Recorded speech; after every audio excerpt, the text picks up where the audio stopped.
Tim Petrowich for Dateline, Marion, and WGGH Radio, and we're here for a Week 10 visit with Marion head football coach Jason Dunning. And first of all, talk about that, Coach. What's it like to do a Week 10 interview? I love it. I love it. Because it's what we've done here for so long, and last year was an eerie, weird feeling, and it's been motivating to get back to that point, and it's special, and I think this myself probably person number one that was so thrilled to get that 6th win and just ecstatic because this is a special time. It's like today the IHSA ball came, and I know for a lot of people it doesn't mean a whole lot, but for myself and this staff, when that ball comes in the mail, you know that only 256 of those balls went out for week 1 of the playoffs, and each of the 32 teams in each bracket got one, and I was ecstatic to go and to get it, because it means so much to think about, not just this year, but when we started this thing in 2002, to earn that first ball then, and then every year it's kind of like that Christmas for a football coach. You know it's coming, and you still are excited when that box comes and you open it up and you get that ball with the IHSA logo. It's special. So let's talk about how we got there. A 55-34 win Friday night over Mattoon on senior night, last home game of the season, of the regular season anyway. And it was close for a half, but the Wildcats did what they had to do in the second half and pulled away and put themselves in a position to be in the playoffs without having to sweat it out. Yes. I did not want to be going through the stress at 5-4, going, okay, do we have enough points? How did this team do? Did this team win? And doing all that. And it was just so nice to know that we got number 6. But, we at halftime, we're up 22-20, go in at half and just kind of express to the kids that this was what Mattoon does. Mattoon is good enough that they're going to come in, and when you look at their schedule and who they play and how many playoff points, we knew that they were going to come in. And when you face a team like that, you've got to jump out, because they're playing on a chance to be spoiler, take something from you like they did last year. They're also playing because for some of those seniors, including the Kimbrough kid, his dad's the coach, this is the last time that he gets to play with those teammates. Now, I think he's a good enough athlete. I know SIU's looking at him. He'll get to play again. But for a lot of those kids from Mattoon, they knew going in, there is no Week 10. This was it. Let's play for the love of the game and play hard. And I was happy in the second half once we got that 2-score lead, because I felt once we got up 2 scores, they kind of, the fight kind of went out. And you're right, it went from a close ball game to a not close ball game very, very quickly. And our kids played, and some of our kids had outstanding nights. I know you had talked before the game that you wanted to get that lead. You wanted to get them on their heels. You wanted to get them to hang their heads. And, you had the chance. You deferred on the opening kickoff. You made the stop on the first possession. They got some yards, but you made the defensive stop. Then you hit for the quick score right off the bat. It looked good. And I want to talk about that. We'll get to Callahan Roper in just a minute, because we can't talk about the game without talking about that. But right off the bat, you run a couple plays, you throw a quick slant, and Sam Atkins turns on the afterburners for a 73-yard touchdown. And for Sam, I think he'll look back at this junior year and go, my goodness. I mean, the kid has had shoulder dislocated twice. And, and now he's in a role where, he went to the doctor. Structurally, things are good. He said, I'm not going to tell you not to play. And the competitor comes out in him. And it's like, I know he's going to play. And for him to do that, and to do it so fluidly, he caught that pass, and he's coached and taught, catch the ball, drop step, get vertical. And he got vertical so quickly. And you got 2 safeties, and they're too high look coming towards it, and he just splits it. And as soon as he caught it, I saw daylight down from the from the far end, and he just split it and gone. And it's like, okay, Sam's good. Yeah, I mean, Sam's good. He can play. He caught that ball, and you're right. It's like he got shot out of a cannon. He just took off, and and when you're 6'3", 6'4", whatever he is, and in 3 steps, he's top speed, and he's just chewing up ground, and is gone. You're like, dang, okay. And he's one of probably our top 5 fastest kids, and it's like you got him the ball in space. And he just dropped that step in those safeties, even with angles coming on him. Gone. I was like, that was a fun thing, especially after the week that he's had, and coming off that with his shoulder and back playing, and so he's running on all cylinders. He had a good night. And then you get into a situation where you're trading touchdowns. Mm-hmm. They take the lead 7-6. You go back up 14-7. They tie it up 14-14. You get another touchdown. It's 22-14, and then they score again. It's 22-20 at halftime, and you came out in the third quarter and you had the ball first, so you went down and scored, and then you made another defensive stop. Mm-hmm. You forced them to punt. And then we're able to take advantage and score again. Once you got that 2-touchdown lead, it did change the way they played the game a little bit. It changed, and I think you're playing like last year. We came out of we came out at half with the lead, but they were able to keep momentum on their side, and they just kept playing. And we were able to, as you said, capitalize and get out. And once we got that 2-score lead, you just kind of felt the wind come out of their sails a little bit, and now it was like, okay, let's just do what we do and score touchdowns and play good on defense. And but I thought hats off to them, because putting the Kimbrough kid at quarterback and running the little read scheme that he ran, we had not seen that on film. He played quarterback week 8 against Muhammad. We had not seen him really run the ball. And then they came out and they're reading our play side in. And if we said he was giving it, we come down, he's pulling it around the edge. And I knew from seeing him on film that the kid's athletic. He's a big, strong kid. But they, for about the 3rd or 4th time, they've shown the Wildcats something new to start the game. And I'm thinking, man, if you could hit rewind and run that scheme from about week 5, 6 on, they're a totally different team. But I was so excited to get that 6th win for the kids. And in the post game, I had them, just like we did early in the week, look up at the board. Look up at the board of numbers. And now for that senior class to solidify that they're in the playoffs, and 2024 is going to go up on that board. And that's something that that whole senior group can look back and know that they did something special, because their football class, is now up there, and it'll always be up there. So you're up 34-20 now. They get a touchdown and cut it to 34-27. You score again, so it's later in the game now. You've got that 2-score lead again. They have to start throwing the ball, and you got 2 huge interceptions. One by Max Wade, who runs it back to the 2. Another one deep in your own territory where Junius picks one off, and he would have had a really long return if it weren't for a block in the back penalty.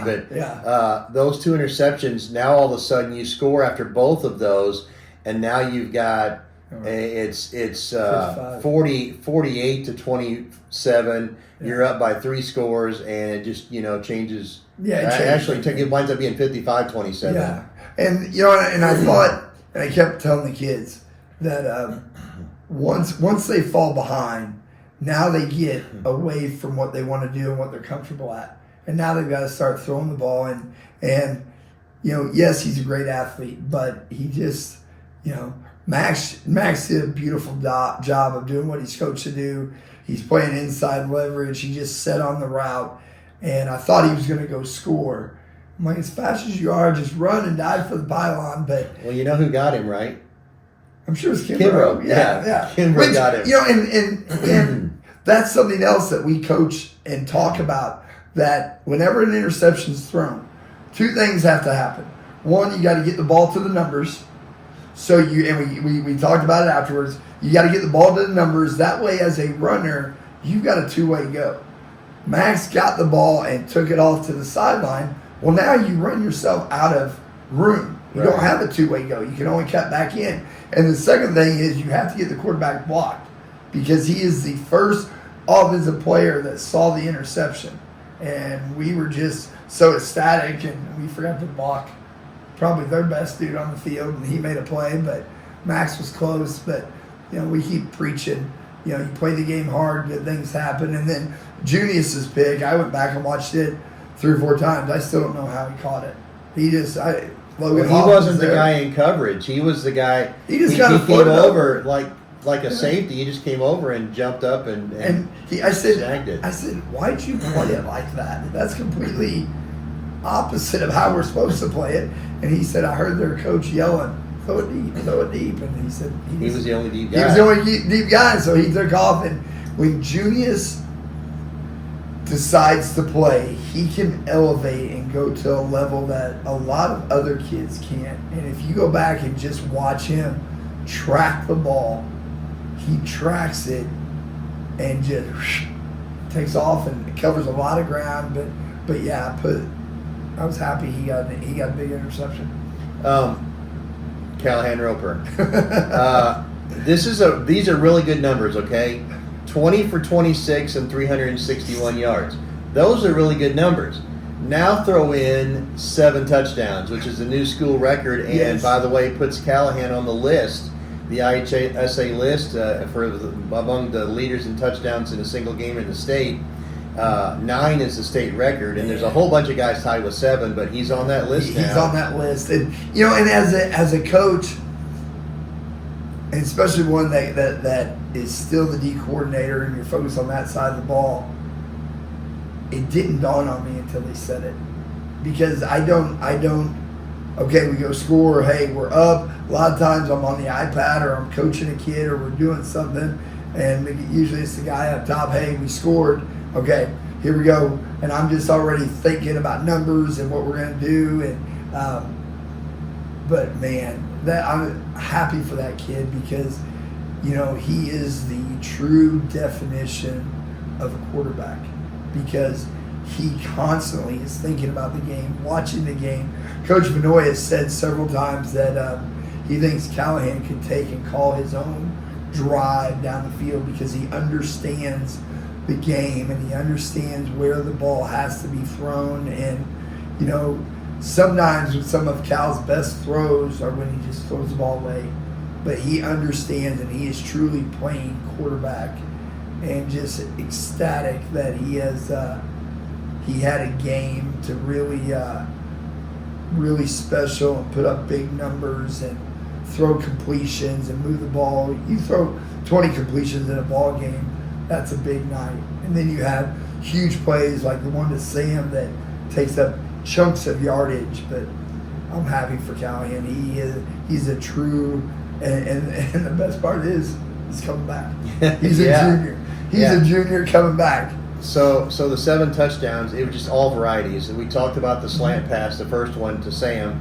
He got his last one to Sam as well. Sam bookended the game. That was a shovel pass. We've seen that in Marion football many times. Yes. And that was another one where Sam's coming from the right side across the backfield, kind of like a jet sweep type thing. Yep.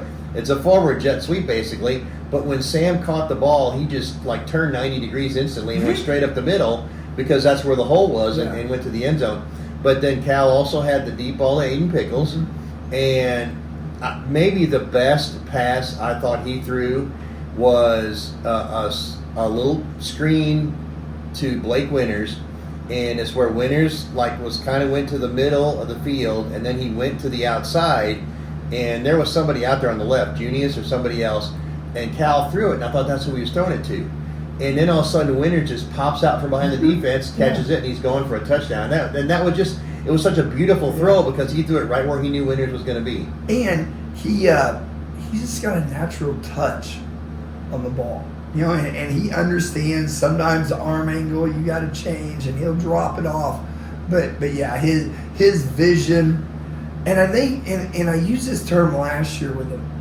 Cal is so cerebral. He understands. He sees stuff. And I thought last year, mentally he was there. He just didn't have the physical skills yet or the arm strength to do that stuff. And now all of those skills have caught up, and he's matured physically. He makes some great throws, and he still has an understanding for the game and the offense and going, okay. And that's only going to expand. And to have those weapons, Sam and Hoffman and Max and Aiden and Blake Winters, and now you've got Cologne and Chase running the ball hard. The Wildcats are rolling. The Wildcats 3 weeks in a row, and we're averaging over 500 yards of total offense. One of the other stats that I think people overlook, 7 touchdowns thrown, but 5 different guys caught touchdown passes. And, you only had 2 guys who had 2 touchdown receptions. So that in itself is just, again, the confidence to throw it to anybody for a score. Yeah, and that's this group. And this group started, in the off season getting together. They would throw on Sundays and just developing how you throw the ball to certain people. And he knows what guys can throw it. And to Sam, I can put a little more zip on it. To Chase, I've got to take a little bit off. And just his ability to understand and process all of that stuff is just at a very, very high level. And this is a constant work in progress of this offense. And like I said, Cal can throw, the receivers can catch. But I think what really allows that to happen is the fact that the offensive line continues to do what they do. That was the next thing. And Chase, the combination, you guys kind of dabbed at the three-headed monster, right? Because all 3 of them sub, and you don't see anything different. Chase and Cologne and Winters, they all run the ball hard. They've got maybe a little bit of their own unique kind of personality to how they run. Yeah, I think Chase may be a little more edgy than the other 2. And I think for Chase, it's still, he doesn't know any better. He just knows, get the ball, run hard. Hey, and I'll tell you what, there's a little puppy running back that we just brought up this week, Pat Steinsaltz. Yeah, he's playing in the wrong decade. He's playing in the wrong decade. He is a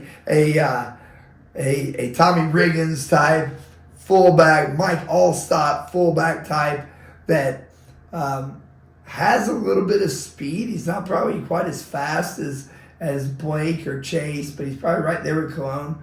But he is going to run, and he's like a pinball bouncing off. And so we're going to graduate Chase and graduate Ryan, but now we got Patton and Marcus Hazel that are going to come in, and that 3-headed monster may just be around for another season. But I think those guys in the offensive line make defenses bring an extra guy into the box, and then the offensive receiving threats and Cal's ability to throw, limit what they can do in the secondary to try to defend those guys. And those receivers, there's very few secondaries out there that can cover Sam and Pickles and Junius and Max and Hoffman and all the combinations that they can do, and Cal's ability to read it. Yeah, and you may have one team that can guard one of them or 2 of them, but not all 5 of them on the same play. And I think it also goes back to what we've talked about on previous episodes, is the fact that the whole group they care about each other. They're unselfish on anything. They don't care because they know if I'm covered, he's open, and they're just as happy. They were ecstatic when Carter Lane caught the extra point. And so he's another one that you got to make sure that you got him identified at where he is, and he's snapping the ball and releasing, and he had a night and caught another extra point. So it was a good night. It was fun. You talked about the offensive line, and we pointed out for the second week in a row Cal was completely clean. Yep. The only negative play he had in the 2 weeks was in the Carbondale game where he took a knee at the end of the game. Other than that, he stayed upright. He didn't get really pressured a whole lot, and again, credit to that line for protecting him and allowing him to have the numbers he's got. Correct, and they just keep getting better. And I think only 2 holding penalties in the last 2 games too. And that's even better because it keeps us If you can stay away from the negative penalties, it allows your playbook to be more wide open. Because if you fall behind the chains, now you're running in. It's hard to call plays when it's 3rd and 16. They know what you're going to do, and you're limited. But when you're able to stay there and make it 2nd and 6 or 3rd and 4, defenses don't know, are they going to run, are they going to throw, and just the plethora of athletic ability flying around it's fun to watch. So you're 6-3. Yep. You're in the playoffs. You're on the road. It's a Friday night game at Highland, and the first thing is in looking at Highland, they are what I would consider to be a typical Highland team. They don't overwhelm you with speed. Mm-hmm. They've got some good size. They do the fundamentals almost perfectly. Yep. And so they can get yards and they can make plays offensively and defensively because they're so sound. And we know what we're going to get. And when you get in the 5A playoffs, everybody's good. And when we kind of were starting to figure out the puzzle of who we're going to play, and Highland was kind of on that radar, you know what you're going to get. They're going to be sound. They're going to be disciplined. They're going to be physical. You're exactly right. They're not going to be overly fast. They've got a couple guys that can run. They're going to tempo you. They're going to try to cause chaos with formations and motions. And so you've got to line up and be sound to what they do. And then it comes down to, at the snap of the ball, you just got to play. You just got to play. You got to play hard with great effort, great intent, focus, and but it was a pleasant feeling to watch the film and know, okay, this is a ball game we can play in. We've got confidence that and it's a familiar place. They're going to have a great atmosphere, much like our home games. It's going to be loud and chaotic, and there's going to be lots of red and black flying around. There'll be a tailgate, and it may have been, Petro, the fastest confirmation of things after we found out who we were playing in the pairings. Because we are Coach Warnicki. We've played them several times over the years. We've had great ball games against them. They're going to play clean football. They're going to play physical football. But we're going to go up there, and it was like, and we kind of thought, we liked the idea, talk about it ahead of time of playing a Friday night game, because our kids, we played 2 Saturday games, and things are just different. Things are just, and kids are comfortable playing on Friday night. We've got a routine. Travel wise, it's a just like another South 7 Just like another ball game. Actually a little closer than some of them. And so we're not going to change anything that way. We'll eat Friday morning. We'll get on the bus, 2:45, head up to Highland, dress in their gym, make the walk to the field, and it's let's play. Let's talk about him a little bit. I've looked at a little bit of film. You've looked at a lot of film, I'm sure. The quarterback can run the ball a little bit. Yep. He also has thrown for more than 1,000 yards. I think maybe 1,400 or something. Yeah. He's got 14 touchdowns passing. They have, and he's his name is last name is Jelly. And I remember a few years ago he had a brother who was a receiver who was a really good athlete on that team. So they're from an athletic family. The running back, Rakers, has almost 1,000 yards rushing. Mm-hmm. He's their big gun. And again, it's not it's not like they give it to him and he speed burns you, but he can find the holes, and all of a sudden he's got 8, 10, 12 yards on the ground. So those are probably the main guys you have to watch. But they got 4 or 5 guys who have caught a couple hundred yards in passes, and they got couple other runners. So they're a lot like the Wildcats. They got a lot of different pieces in their offense. And what's crazy is, in a lot of ways, it's like we're looking into a mirror. You know, they're a little bit bigger, but very sound, very disciplined on what they do. They're going to be physical. They're always going to have a good, hard running back. Never really a blazer. The receivers, they've got one receiver, number 18, that's able to elevate a little bit, and you got to know where he's at.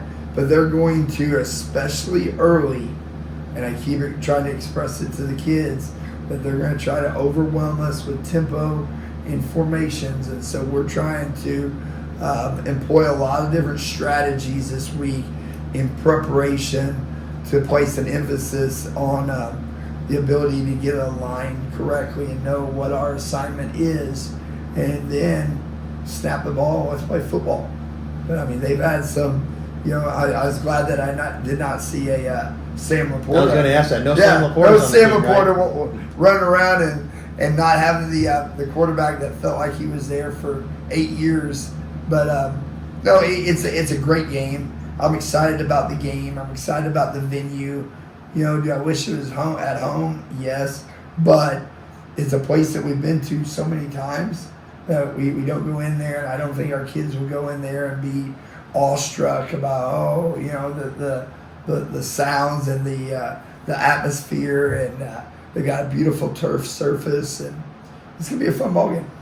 You talked about their size. That may be their advantage. Do you feel like maybe your advantage in this game might be your speed? Because I think watching them, maybe you have a little bit of speed on them. Yeah, I think we do. I think we've got. I think we're a little faster than what they are. They're a little bigger, but so is everybody else on our schedule.